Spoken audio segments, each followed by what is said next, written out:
En Autriche, où le processus de dénazification après la fin de la guerre a été plutôt superficiel, s'agit-il aussi de vieilles traditions de l'histoire catholique? On ne s'attendait vraiment pas cette histoire à ce raz-de-marée de l'empire des Habsbourg. Donc ça veut dire que ce parti a réussi sa dédiabolisation en quelque sorte. Complètement.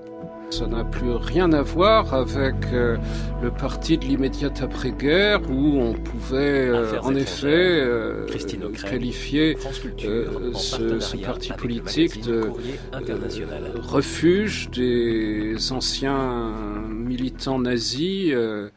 Mais il faut quand même rappeler, Monsieur le Reader, il faut quand même rappeler que l'Autriche, à la différence de l'Allemagne, n'a pas été véritablement dénazifiée, et donc cette filiation nazie, revendiquée d'ailleurs en son temps par Jörg Haider, qu'on a vu à la fin des années 90, on se souvient aussi de l'épisode Kurt Waldheim, précédemment secrétaire général des Nations Unies.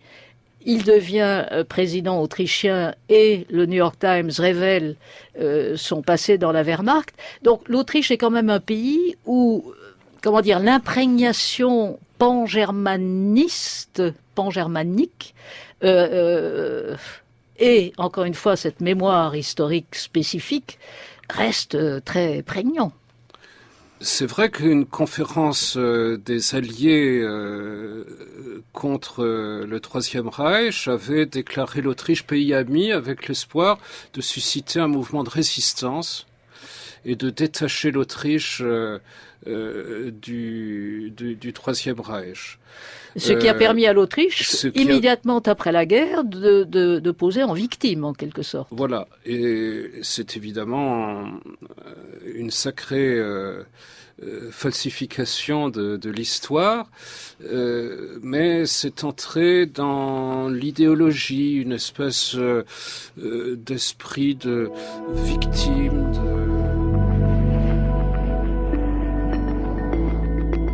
Affaires étrangères, Christine Ockrent, France Culture, en partenariat avec le magazine Courrier International.